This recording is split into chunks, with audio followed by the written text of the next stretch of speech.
And we will jump right into it with new business. I guess, so Board of Health's not gonna be here, right? Right. So we'll look at them in a moment.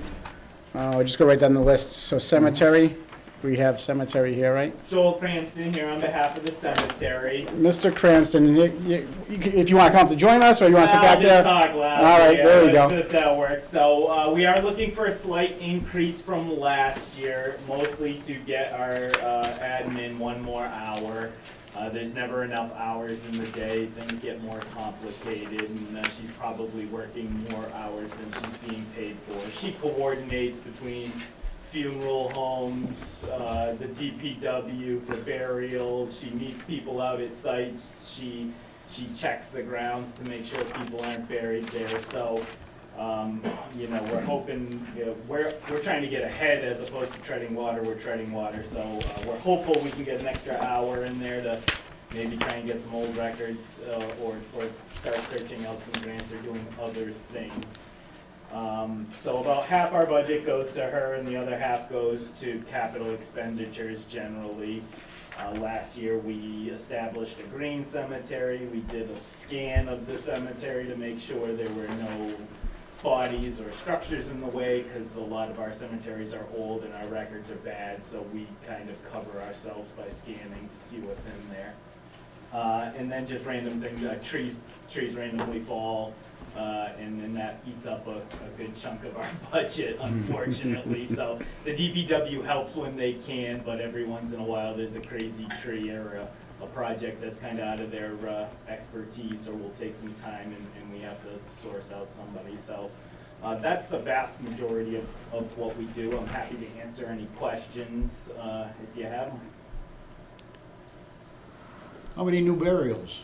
There's not very many burials a year. Riverside is our busiest cemetery. We probably realistically only have 2 or 3 a year, but it's the maintenance of them that we have about 20. We don't use all 20, but we try to keep an eye on them, put signs up, make sure that they're not going into gross disrepair. So the vast majority of it is just kind of maintaining what we have, and the burials are, like I said, most of them are at Riverside, and we're fortunate enough to have Pillsbury, so it's familiarity of local people, and Jason with the DPW kind of,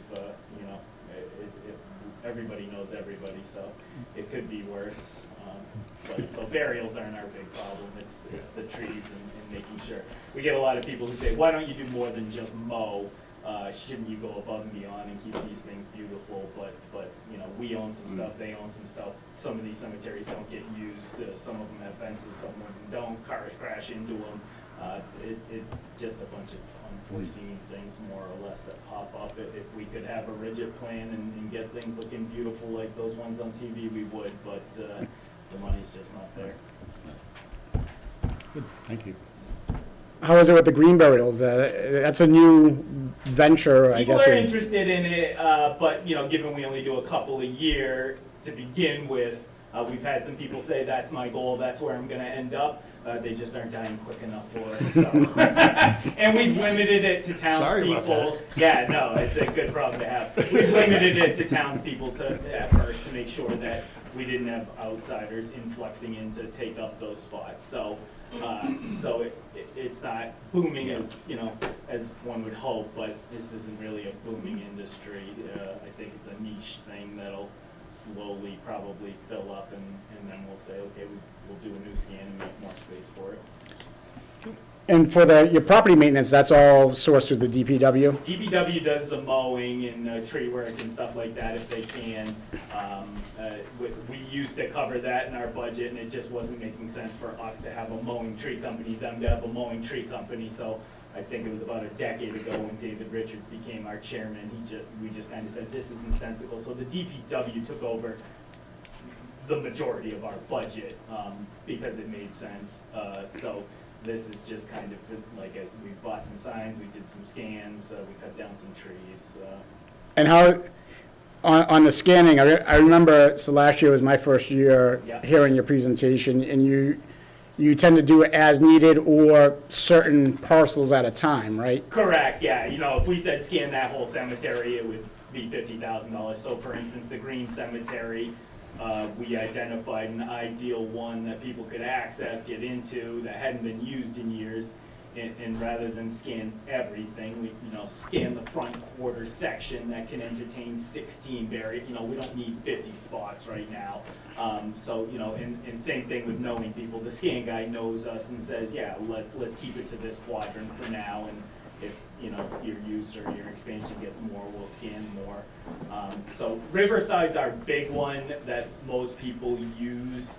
If we had newfound money, we'd probably do some more scans there. We're trying to get Templeton is a model for us right now. They have they got a grant and software where you can basically go online, search, and see if people are buried. Right now, we have to kind of piece together old records and take a stick to kind of make sure. So, but getting caught up from hundreds of years and getting ahead and getting grants, there's just not the hours there. So, we're trying to live within our means, but also get ahead for those type of things and scans and do what we can. Okay, and that's not a flat rate, like every year is 5,000, because I noticed on your No, we don't even scan every year. Okay. It's just one of those things that we should do. If you Yep. call up the DPW and say, go dig a hole right there, they get a queasy feeling in their stomach. It makes them feel better, saying, we've recently scanned this, we've probed it, you'll be in the clear.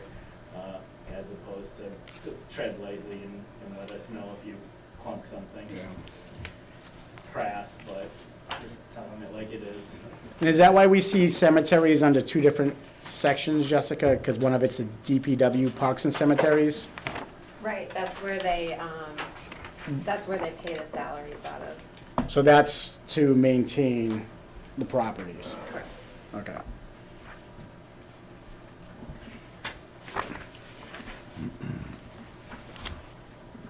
Great. Well, anybody else have any questions? I'm good. I think we're good. We'll plug the numbers and, see if we can get it to work out to get that extra time for you. I appreciate it. All right? And then, I think there's been years where we actually turn money over if we don't use it. So. Yeah. That's, we've actually done that. COVID kind of tied our hands and kept people up. So we're not looking to spend exorbitantly. So we appreciate it. If something comes up, let us know. Otherwise, we'll make it work. great. Appreciate your time. Thank you. Great. Thank you very much. Take care. All right.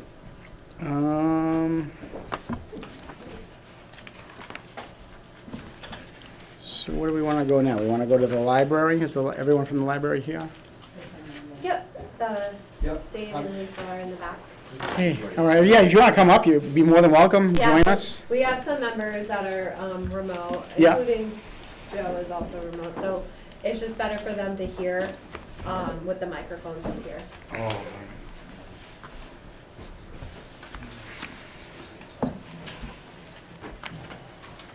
I'm Dave DeChamps, I'm the chairman of the board of directors for the library of trustees, and we're in transition. Carol's last day was at the end of last week. She's moved on to a different position in the C.W. Myers network, and Joe Hood has been appointed acting director, and we're starting the search process. So we're in the middle of all this, so I asked Lisa Marcel is one of our trustees, and she took the lead on the budget issues for this time around, and I'm here to help her out, support her. So basically, thank you for hearing us out. And you've heard this probably last year about our biggest thing is this budget is our employees and our salaries. So I think you've already received some paperwork about that. And I also, both Carol and I, before she left, you have everything that you need? Yeah, I know I read it earlier. I was looking for the library goals. That not print out? I have the budget, but I can kind of remember the goals. Yes, and anything that questions that you have after the fact, don't hesitate to ask us. Okay. So, I mean, this is kind of a preliminary thing. Yeah. So before I even got into this, I did also want to hand out the sheet. This is some statistic sheets that we had created regarding the fiscal year, and then this is a large culmination of years and statistics. So from 2014 to, Thank you. and you can see our circulation numbers, and you can see our interlibrary loans, you can see our program attendance, you can see the number of our programs. So if you just go across here, you can kind of see the trend that's happening here. And one of the reasons why we also are seeking more hours in our budget, along with safety issues that we have, or what we have had, or what we feel like we really need for the library. So I'm gonna take a minute to look at this, because there's a lot of figures here. And of course, we have 2020, which was a COVID closure, and then 2021, which was, again, something that's different. But I think even now, you can see from the fiscal year 22, the lines at the very bottom, you can already see that we are picking up steam again. And we're open. We're open for business, and we're really hoping that we can, one, reopen on Fridays, as well as increase those hours on Fridays, so that we're even more available to the public and providing more services. So with that said, if we look at the budget, so we have our salary budget, the salaries first. We're hoping that we can go from 12 hours under library assistance for one of our employees to 19 hours. We have another employee that we're hoping to go to 15 hours from 11 hours. And then in the middle of this, I don't know if you recall, but we have Julia Palmer, who's currently on leave. So she's on maternity leave, and we have this a replacement for her. So we're actually, who's working 15 additional hours. So we're hoping that that person can become a permanent position, so that one, again, which you've heard in the past and is in that booklet, that little, It's, the official form, the memorandum that you were Yeah. handed Yep. previously.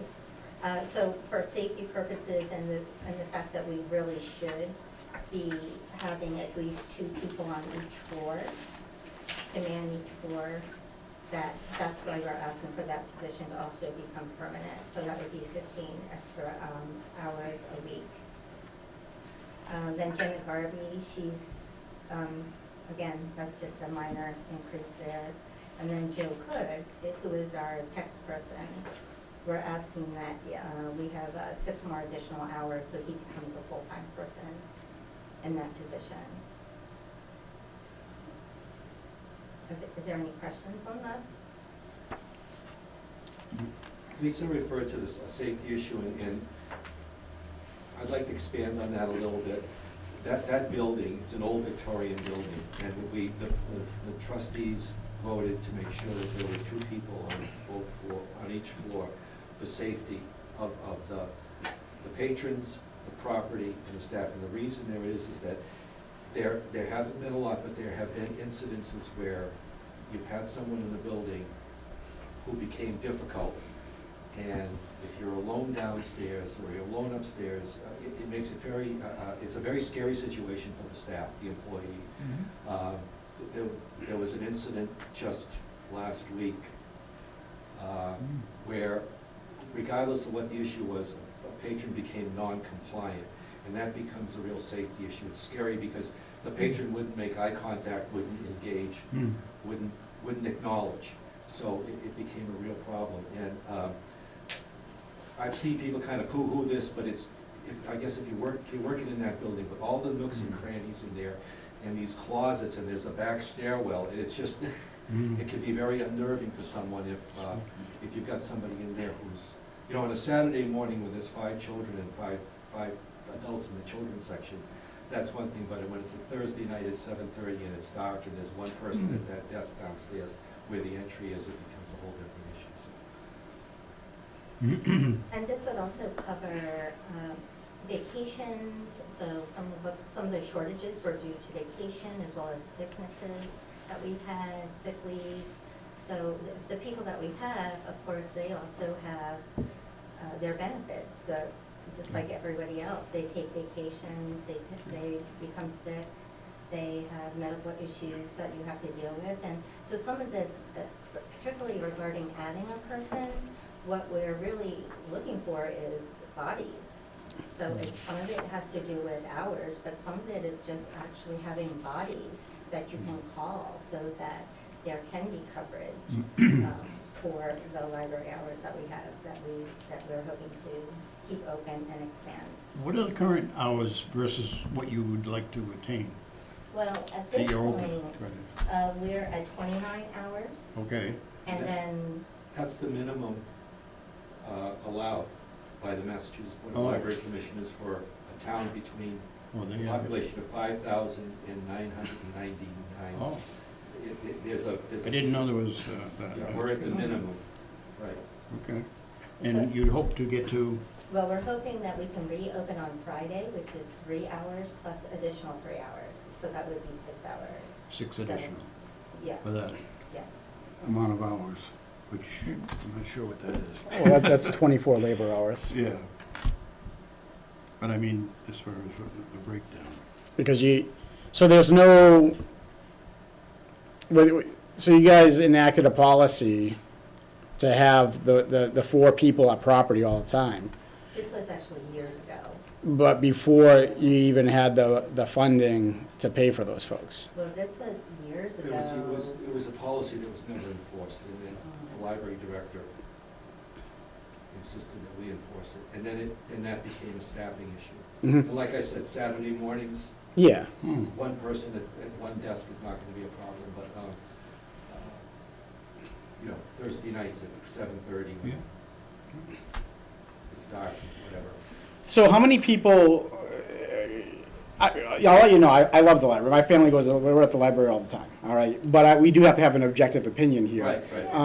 And so how many patrons are at the library at 7 o'clock on a Thursday night? It's really hard to tell. Joe, Like on average? 'Cause you know where I'm going with this, Yeah, right? yeah. Because if you have Yeah. 2 people in the library and 4 workers, that seems a bit, Okay, let me, well, one thing that we're hoping is that, one, we can actually provide more programming coming up in the future, including young adult programs. So you can't have all programs happen on one night. Mhm. So we only have so many meeting areas, we have so many meeting spaces.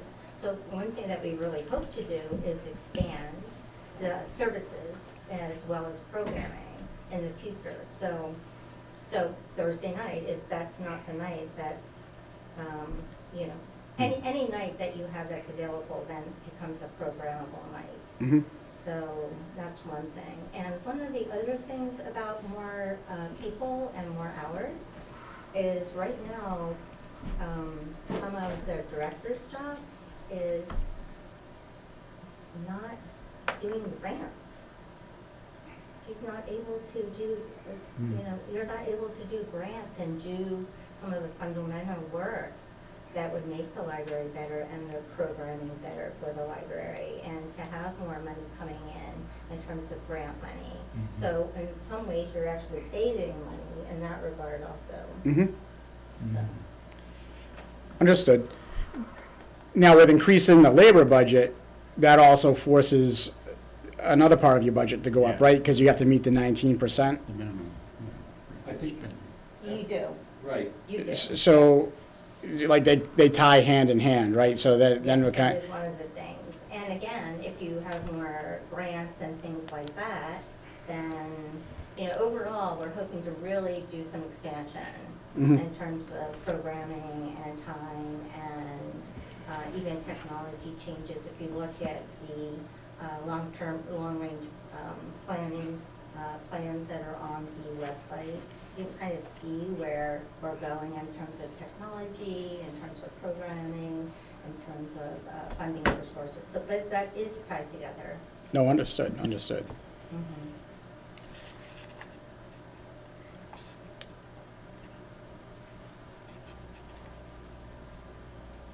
To my knowledge, I should say. And so you have a percentage change of 22 to 23 of approximately 20.5%, but then there's also a supplemental.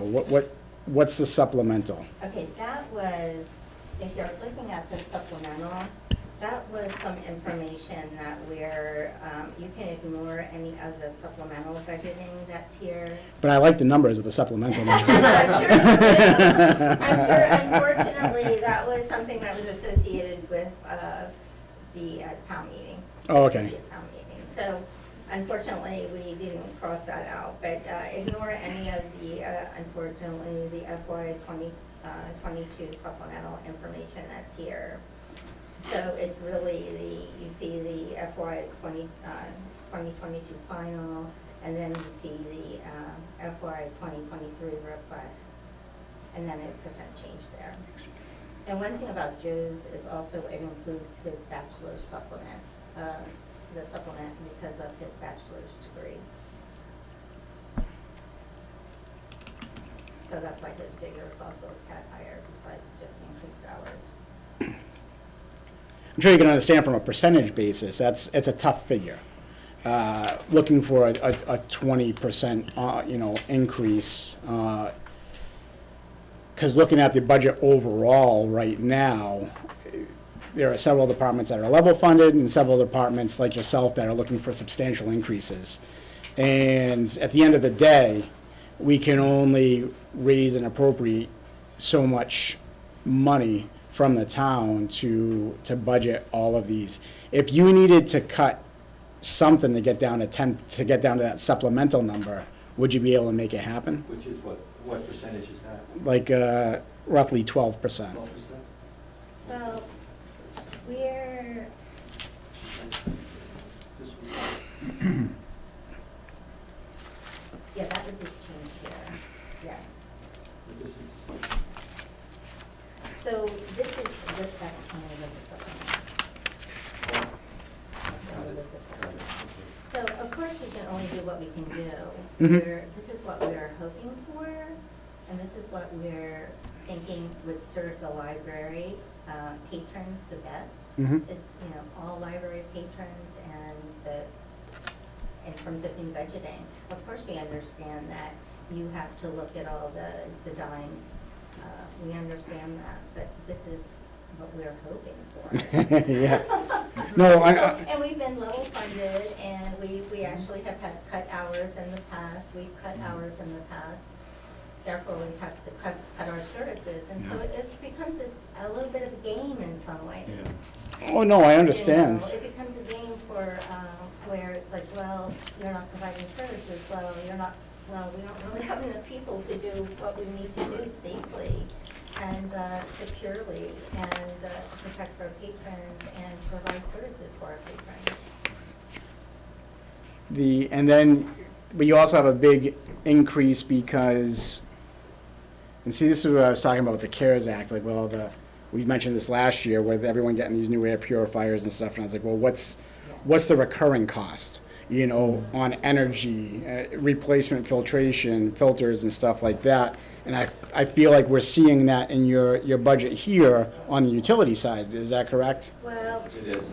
yes, that's some of it, and also, we also, for instance, even in, expenses, that's pretty straightforward. There are things that we can't help regarding our expenses. Okay, so if you go down to utilities, of course, we also had some issues with likewise, with our boiler, and, but we also have, we also have got some new technology, some hotspots that, which is what you see in terms of a large percentage there. That's a hotspot. We have 10 hotspots and generally they are out. They are out, they're checked out continuously, and then we also have one for staff. So we have 11 hotspots. So that's what that figure is. And, all these are not things that we have much control over. But we do understand, again, where you're coming from regarding the fuel that's going to be happening, but that's nothing that we can necessarily do Yeah, in 'cause- terms of changing. But we do Yeah. understand what you're saying, how that also plays into things. Because last fiscal, your utilities are actually, they came in approximately $9,500 less than what was budgeted. However, your expenses pretty much offset that 100%. You know, the library was funded $50,000 for expenses, and they used close to $58,500 on the expense side. And now this year, you're projecting on expenses 63,500. And Well, with, and some of this is some of this is we're trying to make the numbers real. Mhm. We've been trying to make the numbers real for a couple different years. So we've had $400, but the reality is over the years, at the end of the year, we've had to find money from other places. Yep. And they found it. They have found it for us. But we were just trying to make it more realistic. With the- here, yeah. Which is what you're seeing here. With- So, with the grants and stuff. Yeah. And I don't have it in front of me, but I did read through the yeah. grants. And that's always appreciated, because that helps offset. Yeah, exactly, and so some of this, again, if you're looking at assistant hours, it's like, well, there's a possibility of more grants coming, and more instead of the director going out and covering books, or covering the front desk, you have more time where they can do more planning services, and, again, benefit the town patrons better. Does anybody online have questions for the library folks? I don't have any. Joe, anything you want to add? Joe Hood? Joe? Hi everyone. I'm sorry, I'm having trouble with my camera. No, I don't think there's anything that I want to add. I think that pretty much covers the request for this year. Great. Anybody here have anything else? I'm good. I mean, we'll Do it try. again, yeah. Right. We'll try. We may have to call you back in, when we get into the nitty-gritty. Personally, I would love to be able to say, hey, everybody that's put in requests in, that's, at that percentage, may wave the magic wand and you get the money.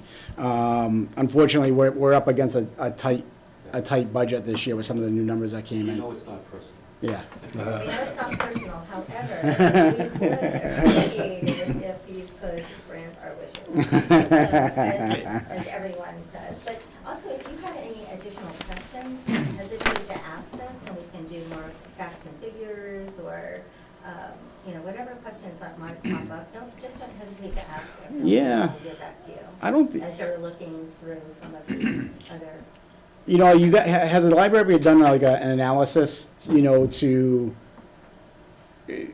make sure that you open the hours that patrons want to attend? So that's what I'm saying, is Yeah. does it make sense to be open 6 to 8 on a Wednesday or Thursday if no one's showing up, and having 4 people working? Where it may make more sense, all right, to have additional hours after school, on a Tuesday or something like that, open from 2 to 6. And that actually was done several years ago. I know that, because that makes perfect sense. Mhm. You wanna make sure, where are the people, when are they wanting to use services? Mhm. So that's one of the reasons why we want Friday hours again, so that people, we only had 3 hours on that day. But, to open the building, and, it was like, okay, what do we do? It's 3 hours, but people came the other day when I was there doing some work. So people are wanting those extra hours during that time period. The question is how many, of course, but part of that is people like their Friday hours so they can check things out for the weekend. Mhm. So that's one of those things. So that's what we're also hoping to be able to do. Okay. Is do that Friday, and that was done several years ago, but it probably doesn't hurt to do it again. I'd like to look at that policy about the people on the floor as well, because I think there's some room for flexibility. It wasn't enforced at all for years, and then all of a sudden, it was enforced strictly, and I think there's a middle ground there, like I told you about the days and the hours and the times. The other thing is that they're very busy. They're not just putting books on the shelves and checking them out. They're doing a lot of other things. So, yes, you're right. And, well, one of the other things is we really are having more incident reports. So we have had, just looked at more incident reports, and it's just, so, and there actually are not just 2 floors to the library, there's actually a 3rd floor. So if there are children's events happening, then that's actually someone that's up there during a programming hour. So even though we say there's 2, and of course, remember, COVID is when you're looking at those statistics, it's just one of those weird things. But do remember in the middle of COVID that every book that came out had to be handled by a library assistant or someone. So usually when a patron goes in, they'll go in and they collect their books, and they'll even collect more books. You know, if you go in, you know, if anyone knows, Yeah. like, oh, look at that book, oh, I'm gonna grab that book now. So you go in for 2 books and you come out with 10 books or, you know, some DVDs. But in the middle of COVID, when they were closed, you know, you request the book, the actual library assistant would have to go to each and every floor to snag books. Like, they're the ones who are literally handling each and every book, putting it into their, you know, the bag for you. So that's, you know, some people say like, oh, what do they do? And it's like, that's a lot of work, you know? And then between reshelving, and there was even where every book that came back in, it went through a decontamination process. So, and they're also in the middle of doing an inventory, So they weren't all put in solitaire then? they were, at the very beginning they were. Oh, At wow. the very beginning, they actually were before they were reshelved. Okay. But Even a microwave kind of thing, they can sterilize 6 books at a time. But you have to put them in there, and they're opened up, and Yeah. you run it for 30 seconds, and yeah, it's now in the corner, but God only knows if we're let's gonna hope need we it never again. need it. Let's hope we never need it. Well, as the time progresses, we learn, right, you know? Exactly. And Exactly. that's So we understood. did what we needed to do when they needed to do it. So. Great. Well, I thank you very much for your time and explanations, and like I said, when we put the Jan? budget together, yeah, Claire? I have a question. Sure, go right ahead. Have they considered using volunteers or like the senior workouts We do. to help in the library? We do use volunteers, but this, as a matter of fact, I have some volunteer numbers, but things really dropped off. And it's hard to imagine, like, using volunteers as workers. Like, you shouldn't have to have your volunteers and count on them for your library hours or for coverage. Mm-hmm. You know, that's not what volunteers do. So we do, and they do come in, we've had several volunteers who have come in for the tax rebate program, I think that's what you call it. So there are a couple of those workers, but even during COVID, that's kind of dropped off. And that can fluctuate up and down depending on high school, sometimes depending on high school, but really, kids were also so exhausted just in the midst of COVID, so, but. That might help you meet that number, though, that you're looking for. You know, just thinking outside the box here, and I think Claire does have a point where, you know, if you have a high school student looking to get their hours to graduate, or a senior that's looking for a tax rebate, and you're, like you said, you're looking to have a body there, Right. you know, just to say that you have 4 people. My question about that is, what happens if something happens Yeah.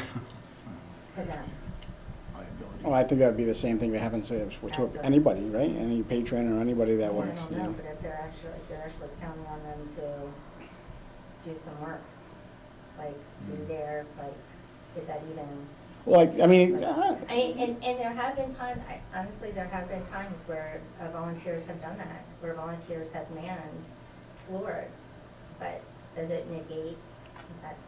well, I don't think you would be looking for them to work. It's more so you're looking for a safety aspect, right? To have, Well, if somebody trips down, falls down the stairs, or, you It's know, not just a safety issue, it's a service issue too, but maybe that is something, but. well, you pitched it as a but- safety but issue. No, both things, safety and service, right? Mhm. Safety and service, Yep. it's both of those things. Yep. So that's required. But some of it too is like, you can't always depend on your volunteers. I'm sorry, I don't know how many, We're all volunteers here, so. Believe me, I served my time here. I actually served my time. You can talk to Claire about that. I served my time on this board for many, Claire's laughing, many years. So, I understand completely. No, I think it's a good point. Obviously, it's not the silver bullet or, you know, the answer that is gonna solve all the problems and say, oh, we're gonna get volunteers and shave, you know, $30,000 off our budget. I don't think that's the expectation. But Dan, you can use the senior write-off people, and they're scheduled for certain hours. Great, I think Claire is volunteering. Is that also the tax rebate or something? Yes, It is, right, that is a, We've had Senior a couple, but since COVID, of course, there's been a significant drop off. And Yeah. some years we've had, hold on a second, I have that number. We've had many volunteer hours, and other years you might have 200 volunteer hours, and other years we've had 100. And of course, I think we've had 45. We've had, there's one volunteer now that comes in consistently. and what would you normally have a volunteer do? Just like greet patrons, help people, or? You might have them shelf. Well, Okay. me as a volunteer, when I go in, I'll shelve books, I'll also jacket books. That's the main thing. Okay, So you're not really behind the. yeah, you're not I mean, I've done categorizing, and bags, I don't really know much about I how do libraries craft work. bags, like I cut out little. I'm a Dewey pockets. Decimal guy, you know, so. But between COVID seeming to trail off and hiring a new director, I think it's gonna be a good time to look at a lot of policies. Mm-hmm. We've got some ideas in terms of supervision Yep. and things like that. So, yeah, and I like the idea of actually maybe polling patrons. We know how many we have. Polling them, what hours do they look for? Yeah. And like I said, this is a good time to look at, Do you have a system of way to, because I know like the senior center, they have like swipes, that you probably don't do anything like that, or do you document like how many people, like times the door opens or people come through, anything like Yeah, that? we do have that. Okay. We have counters. Okay, So, which is why we have some of these. some of the figures some of there, the figures yeah. that we have Yeah. here. And that's actually reported to the Massachusetts Board of Library Commissioners. So, Great. and most of these figures are from that website as well as from the fiscal year annual reports. So that's- Okay. Awesome. And don't hesitate to ask any questions, and we'll make sure we can do that. if you definitely want us back. Yeah, I mean, we'll have to plug all the numbers. We have, I believe, 2 more weeks of meeting with folks. Some of the bigger departments are coming up. We have some preliminary numbers out of some of these departments, and it's trying to make it work within the levy. It's for everybody, and with the revenues that are on, we have coming in for the town. As you know, it's a small town, residential tax base, 80%, so not a lot of new growth. We'll find out from the assessors, hopefully, on that soon enough, but I'm good right now. I appreciate your time, and thank you very much. Thank you for your time. Yeah, Take care. Thank you. Thank you. All right. Moving on. So, library. Who's gonna be quicker, the chief of the police or the board of assessors? Do we wanna, are you tight on time? No, that's fine, whatever. You wanna go? Yeah, sure. And we'll have you, that way, because your budget's a little bit bigger, so. Is here okay, or do you need me? No, wherever you're comfortable.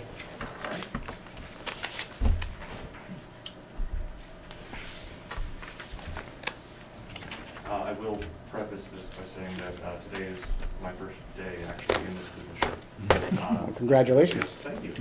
But so if I don't have an immediate answer or awareness of a matter sufficient to answer the question, I'll be happy to get back to you on it as soon as I can and provide whatever information you request. Great, I appreciate it. Yeah, if you want to get right into it, let me find your budget here for myself.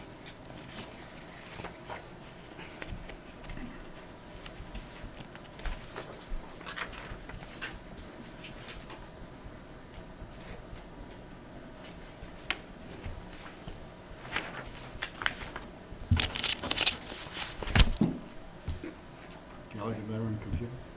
Much better on the, I feel a little lost with all the paper. I'm usually all electronic, but my computer's on the fritz, so the screen's in and out, and I was like, usually I can just type everything in, you know. All right. So, yeah, I think we have your budget right here, right? Yep, I have it somewhere. Go ahead. There's a line in it, Yeah, I'll just use this one. too. Yeah, so from what I have here, our amounts requested for in terms of salary, payroll, that hasn't increased by much. That's more or less the same. I think we're going to give Clerk Paula a step up to step 3. We do not currently have a working assessor. That was a position I had over a month ago before taking on this position. We are looking to fill that hopefully sometime in the near future, but that's something that the Board of Assessors is handling, so I'm not sure what the prognosis of that is. Beyond that, I believe it was $4,000 that we were requesting as per Article 7 in this year's town report. And that's for our annual cyclical inspections that we are required to do by the Department of Revenue, inspect each property in the town once every 10 years. Mm-hmm. But we do have some newer members. Can you take us through the dollar amounts on the articles and like, when do you expect those to get billed out and used? So it's something that more or less takes place over the course of the entire year. Inspections, we usually do them in clusters whenever we have time, and obviously there are certain other things we have to take care of, like tax commitments for motor vehicle excise. That I did a little over a month ago. I helped with that in lieu of the last assessor, head assessor of the office, Rachel Carney. Beyond that, expenditures are made for things like continuing education. We are required to take certain courses sponsored by MAAO or IAAO to maintain certification. I am one step away from certification. There's one more class coming in May, so we're requesting, that's one of the reasons we're requesting money is to cover the cost of that education. As well as things like mileage to actually go and do the inspections. There's the dues for membership in the MAAO, Massachusetts Assessors Association. Oh, no, I apologize. So I understand the budget side. I think, I was talking more so the article funds. Oh, okay, so. Because because right now there's article funds for about, what, 7 years total? Yes, so I apologize that I don't have a lot of insight over the planning and allocation, the reasoning behind the allocation of it in the past, because I was really not involved in that sequence of decision making. For the newer amount, basically my understanding of it is that we have had the amount that we had requested in the past, and we've been carrying it over from year to year. And we have been using it up to do our inspections every year. And now we are requesting a new amount to refill that a bit because I believe the amount was getting low. So you're looking for another $4,000? Yes. For annual town meeting. Yep, that is what was proposed. And what are you doing with the other $88,000? So I don't yet know exactly what a lot of that, again, I don't really know what the reasoning was behind all of that money being raised, because I was not involved during that. We'll have Jean step in, she's raising Oh, it. do you have some insight? Yeah, Okay, thank you. they've been putting money aside to do reval every year because it's such a large sum of money. That is- Yep. So every article is for like a future Mm-hmm, reval. yep. And instead of budgeting the entire thing in 1 year, they either need to do it, they've been putting money aside to do it, so that when they get to that point, they have money to do it. There's also one for, Jesse, isn't it like they go out every year and just look at new properties too or something? That's something that we just kind of do constantly. It's not something that's But divided. that's outside, doesn't Vision do that? It depends on the property. Okay. For example, one new expenditure is there was recently a change in legislation regarding how commercial properties need to be valued, Mm-hmm, which has resulted in assessors organizations having to hire outside parties and specialists who actually specialize in assessing these properties. It has to do with how they calculate the market value of these properties. okay. So that is an additional expense. And Jean is correct. We do try to raise money ahead of time. It's every 3 years we have to do a full revaluation that is closely scrutinized by the Department of Revenue. Mm-hmm. And that's basically just a check and balance to make sure that our values are accurate and to make sure that all of our data is as accurate and up to date as possible. Do you know when the next reval is? Yes, We just- so the last one, I believe it was last year, no, it was 2020, I believe, and so this next one should be 2023, if I remember correctly. It's because it's every 3 years. Yep. So I'll have to double check that, but I believe that's when the next one is. What's the approximate cost for our town on something like that? Unfortunately, without looking at what we paid for it last year, So it's gonna be a combination of those 3 years that you're putting money aside for? Yeah, I don't have a figure for that right now, but I could certainly talk with the Board of Assessors and obtain what we spent on it last reval year and get a figure for you. Probably close to 70,000, that makes sense? I honestly couldn't say. That might be accurate. I would feel more comfortable before saying yes, that's accurate Okay. after talking with the Assessors Board. And have we billed any of that 4,000 that was recently appropriated, or did you take that out of, you took that out of older accounts, correct? Older articles? Yeah, they go back and start using the older accounts first Okay. to get them off the books and put the new one on and just, yeah. They're always taking from the older ones. Some good news regarding that. One thing that I've been doing recently is inspecting quite a lot of new construction in Barre. And so that's part of what we raised money for, to go out and do the inspections on new properties and to capture that new growth. I didn't bring with me a figure of what we have so far. There is another new house that was just finished. COC was just issued for it. So I'll be going to inspect that, and I can give you a figure once that's done of what we have so far for new growth. Well, you have an estimate? I believe the last time I looked at it, granted this was about a month ago, but it was, I don't remember. I think it was in the neighborhood of 2 million, but don't quote me on that. Yeah, no, we're not gonna hold you to Yeah. it. We'll bring you in next week and, yeah, you said 2 million. Yeah. No, understood, but there'll be a decent amount of growth. Yes, we're seeing more new construction recently in the past couple of Mhm. years than we have before that, on average. And I read through the goals, and one thing I found interesting was you're looking, one of your goals is to have like part of the sign-off process with building permits.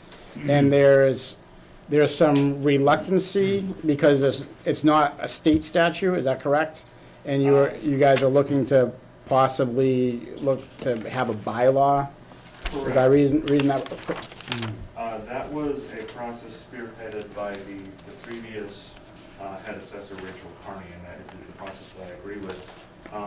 It is not a state statute at present. There have been other towns, though, for example, East Longmeadow, Munson, and Warren, that do adhere to this process. And generally what it translates to is it just allows us to do what we have to do anyway, a bit more quickly and efficiently, and lets us get more accurate data more quickly by being there immediately upon the completion of construction. That way we're not getting in anyone's way. We're there before the tenants move in, and we can immediately see the status of everything, because sometimes during the process of construction, the construction can deviate from what was on the original plan, and that's not always necessarily captured. And so we need to be able to see all of that to achieve a reasonable and accurate value for the house. So are you gonna look to sponsor a bylaw change at town meeting? It's something that our department has wanted to do. Yeah. I intend to bring it up for discussion at the next assessors meeting. Yeah, no, I was just curious, I mean, because it makes sense to Yeah, me. it makes. On the common sense. on the finance side, to have a good idea of revenues, right? What's the lag time if you're not part of that process? It can vary wildly. It all depends on the tenant, really, because it always depends on when they want us to inspect, or if they even want us to inspect. Sometimes we'll see a new construction, and the first thing we do is we'll send out a letter to the inhabitant of the new house, and we'll say that we are requesting entry into the home so that we can provide an inspection. They don't have to grant that to us, but then the stipulation is that we can only achieve or arrive at a value based on what we observed. And so if we can't see the inside of the house, then we have to estimate and kind of guess. And then if they wish to appeal that, if they wish to file an abatement, then legally they have to let us in or their appeal is void. But doing it this way would kind of remove that potential barrier and allow us to just see the house, and that way we're not in the inhabitant's way, and we can just get all of our data as soon as it's done. So Okay. that